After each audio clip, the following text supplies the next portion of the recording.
El tema es el comienzo del testimonio de Pablo.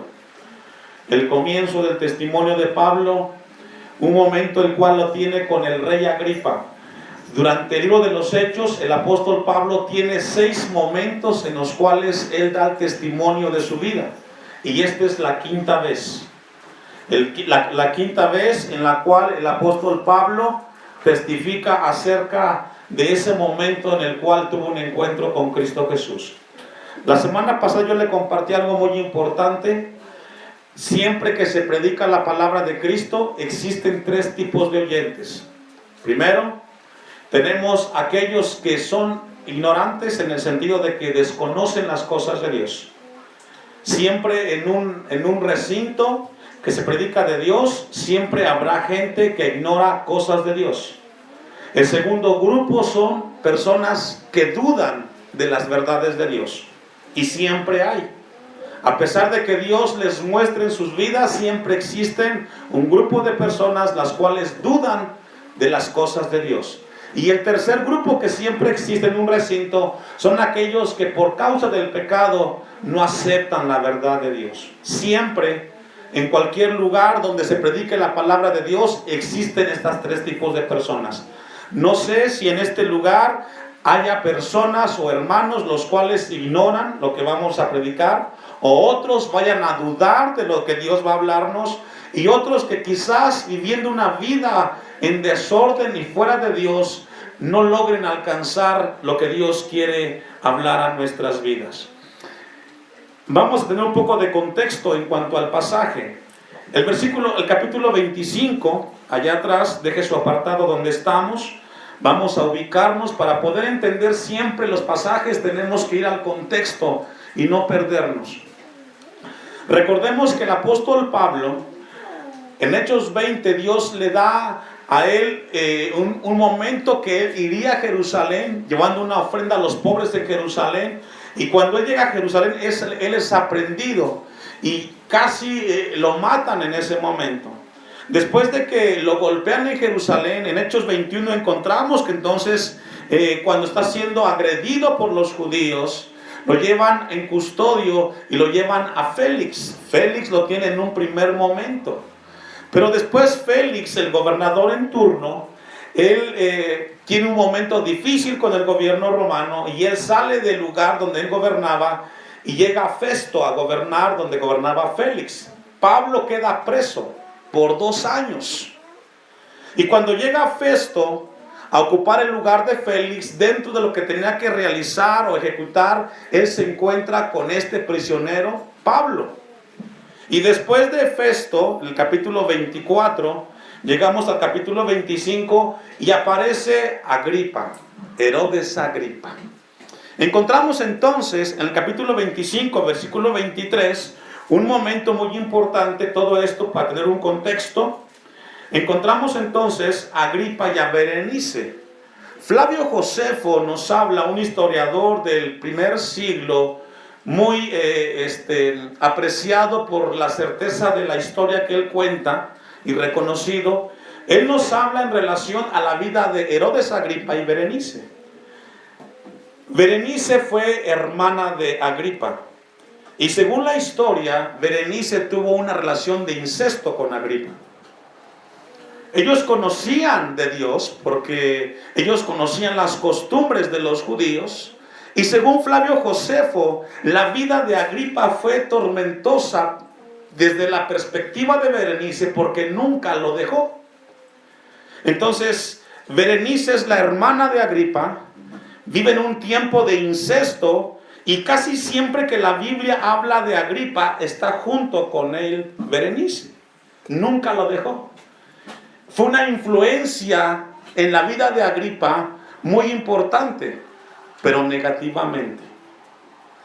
Porque siempre que estuvo Berenice cerca de Agripa, lo llevó a alejarse de Dios.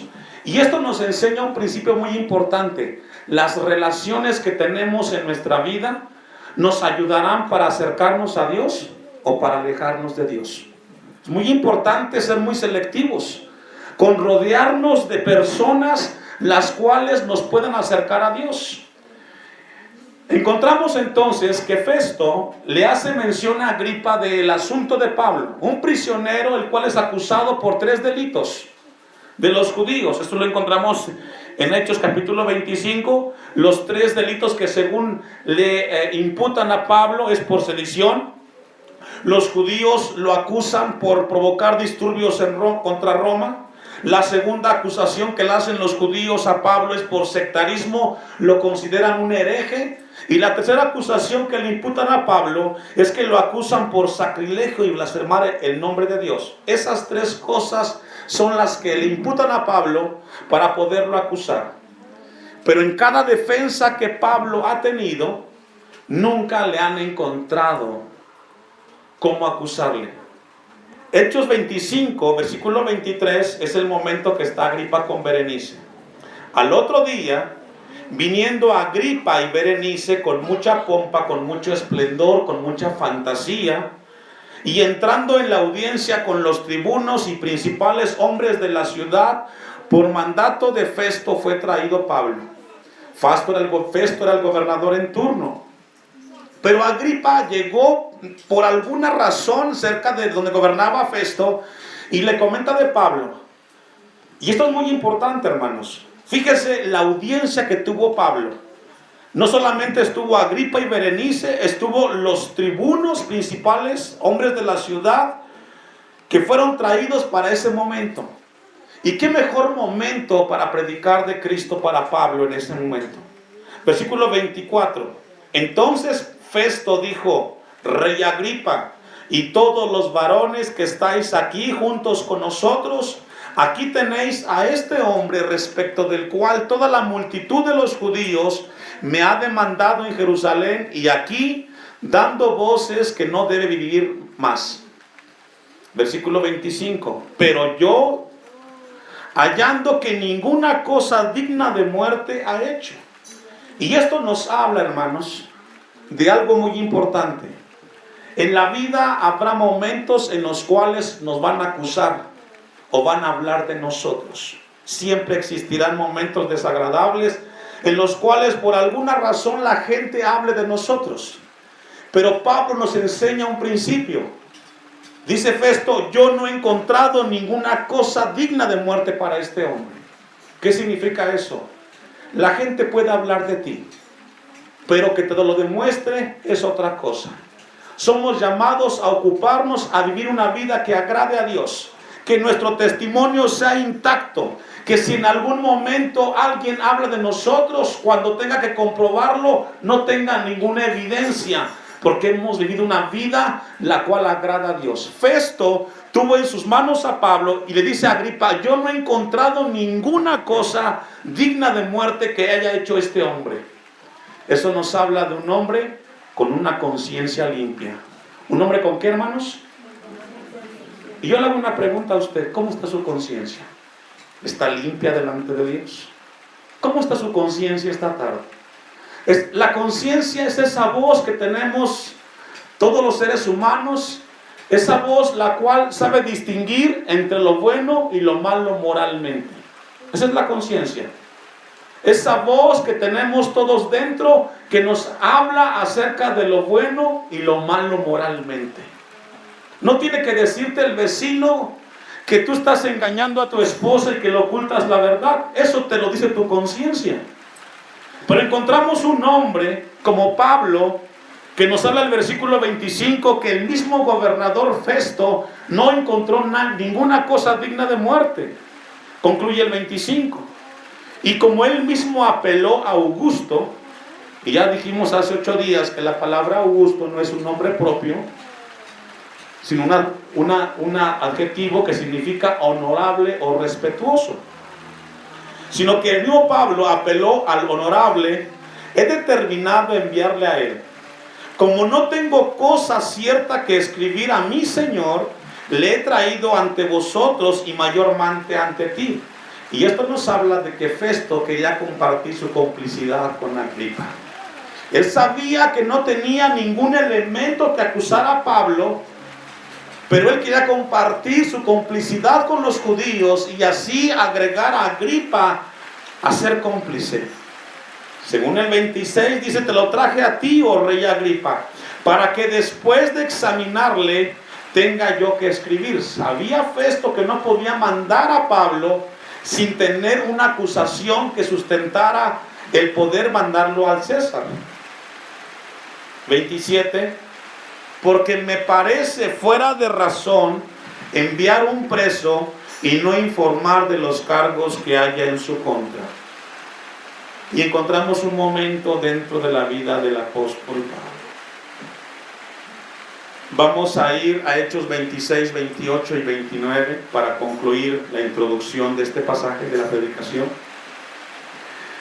Porque después de este momento que hemos leído en Hechos 25, donde Festo introduce a Pablo a Agripa para que pueda examinarle, después de que todo el capítulo 26, Pablo explica su testimonio de cómo tuvo un encuentro con Cristo.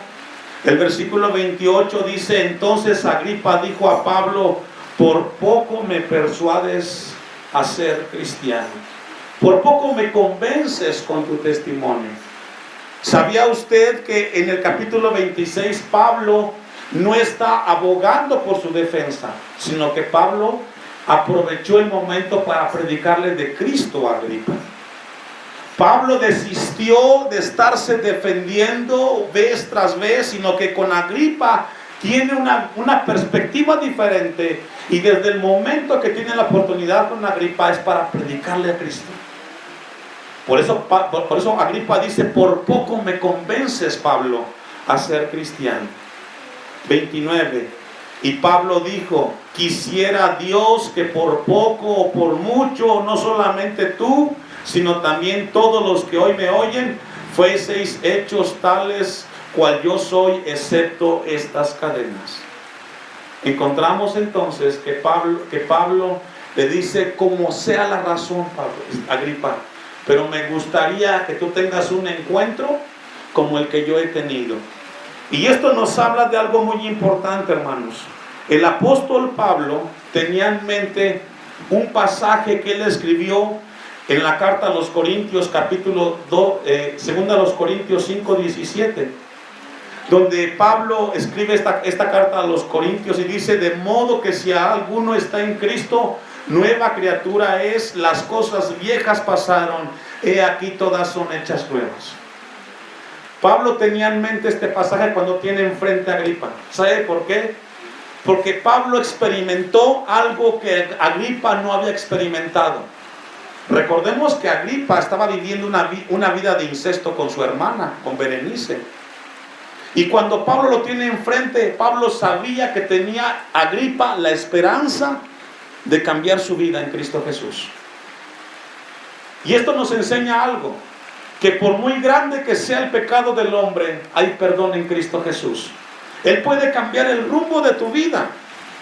Porque Pablo tenía en mente que el evangelio puede transformar la vida más corrupta del hombre. Por eso aprovechó a predicarle a Agripa. Pablo estaba convencido que entregarle o conocer a Cristo puede cambiar la vida más pecadora. Y esto nos habla, hermanos, del poder transformador del evangelio de Cristo. De modo que si alguno está en Cristo, nueva criatura es. Y esto nos habla que por muy negro que sea el pecado, siempre habrá esperanza en Cristo Jesús. Y cuando Pablo tiene en mente, según a los Corintios 5:17, y tiene enfrente a Agripa, él quiere hablarle de un tema muy importante, y es el tema de la reconciliación. Vamos a ir a 2 Corintios 5, 17 y 18. Vamos a abordar allí 3 textos que cuando Pablo tiene a Agripa enfrente, él sabía que el evangelio transformador de Cristo podía hacer la obra grande en Agripa. Ahora, el tema que yo les he mencionado a ustedes de Agripa y Berenice, en el tiempo de Pablo todos los conocían. Usted y yo lo conocemos por la historia, pero en el tiempo de Pablo sabía de la vida de incesto de Agripa y Berenice, como muchos judíos del tiempo de Pablo. Segundo a los Corintios 5:17, el texto que hemos leído: de modo que si alguno está en Cristo, nueva criatura es, las cosas viejas pasaron, he aquí todas son hechas, ¿qué dice? Ese es el poder transformador del Evangelio, hermanos. El Evangelio de Cristo puede cambiar todas las cosas. Y Pablo sabía, porque él había experimentado, que las cosas podrían ser cambiadas. 18. Y todo esto proviene de Dios, quien nos reconcilió consigo mismo por Cristo y nos dio el ministerio de ¿qué, hermanos?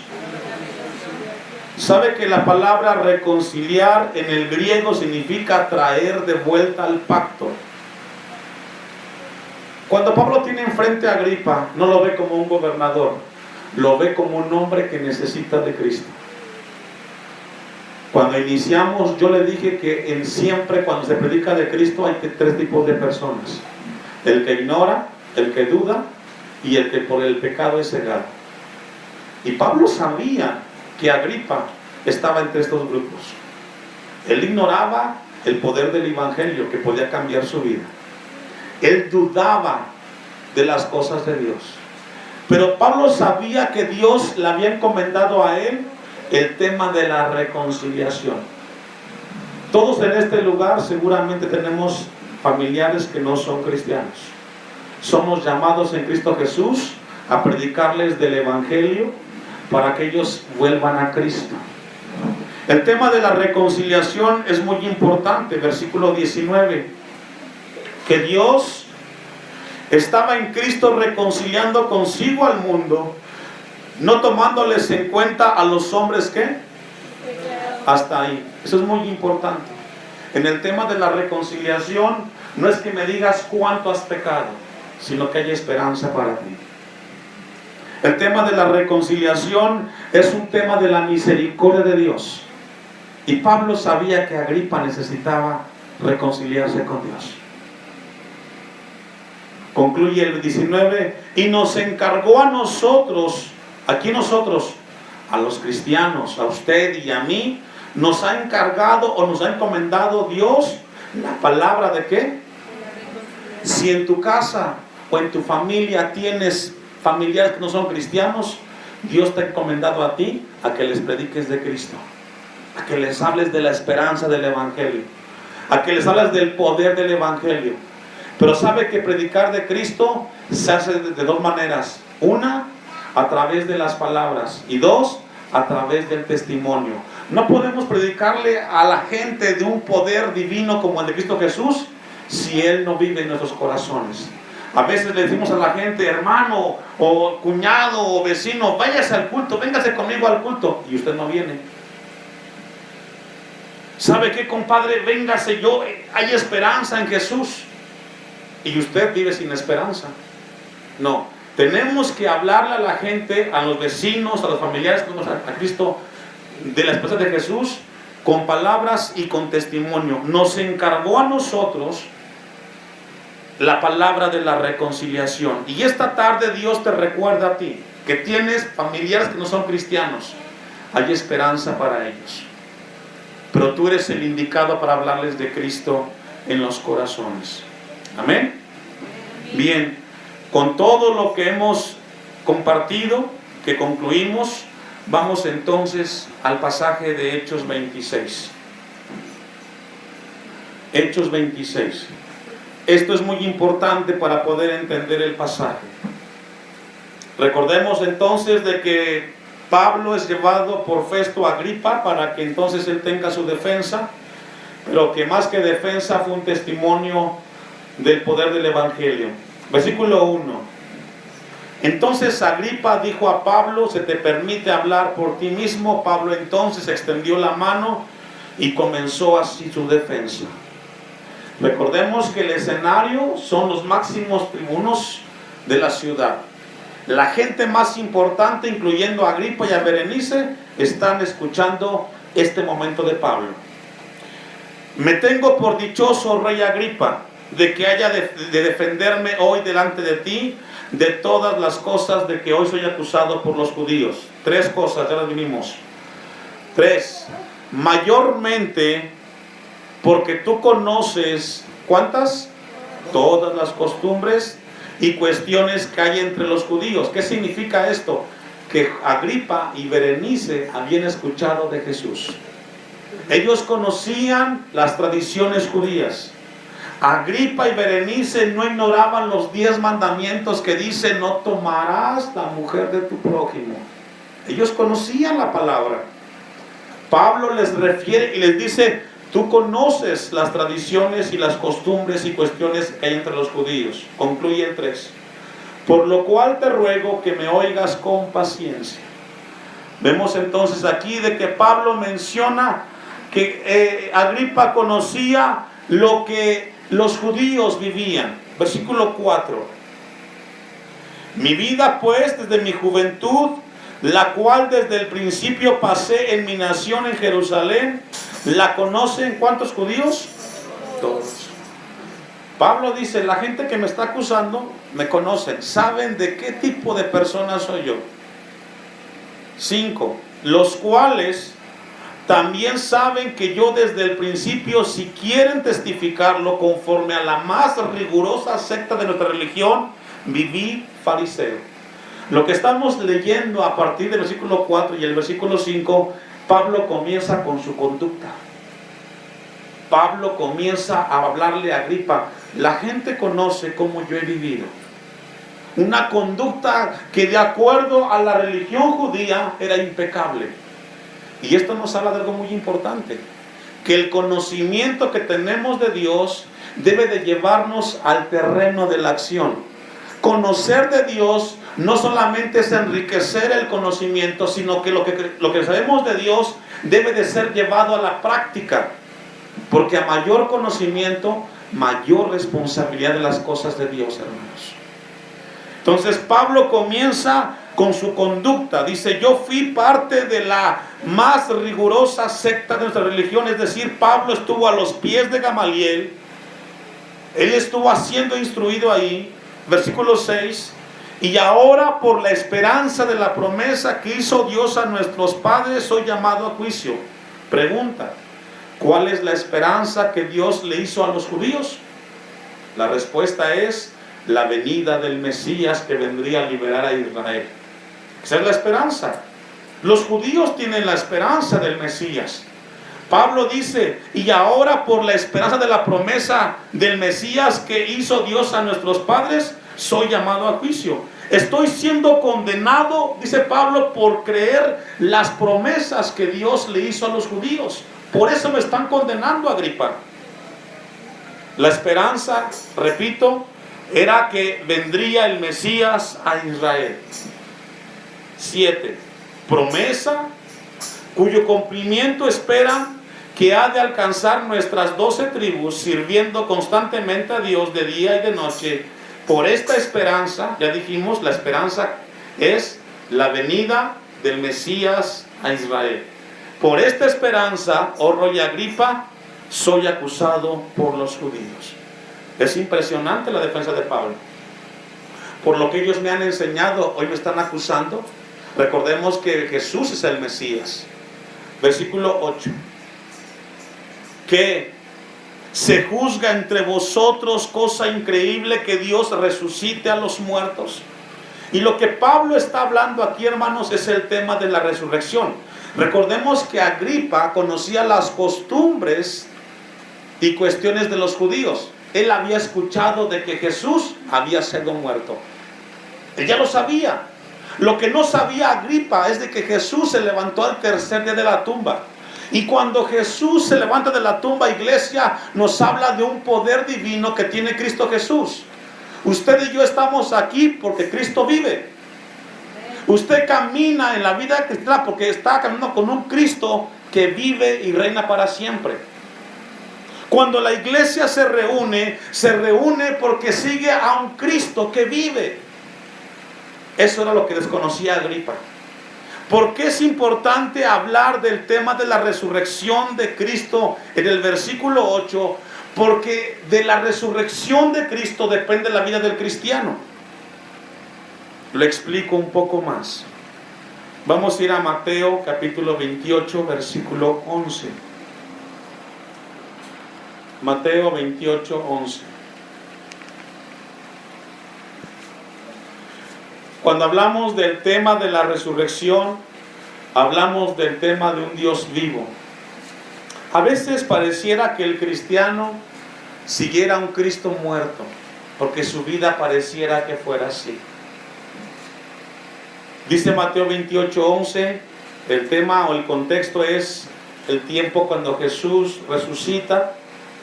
Mientras ellos iban, he aquí unos de la guardia fueron a la ciudad y dieron aviso a los principales sacerdotes de todas las cosas que habían acontecido, la muerte y crucifixión de Jesús.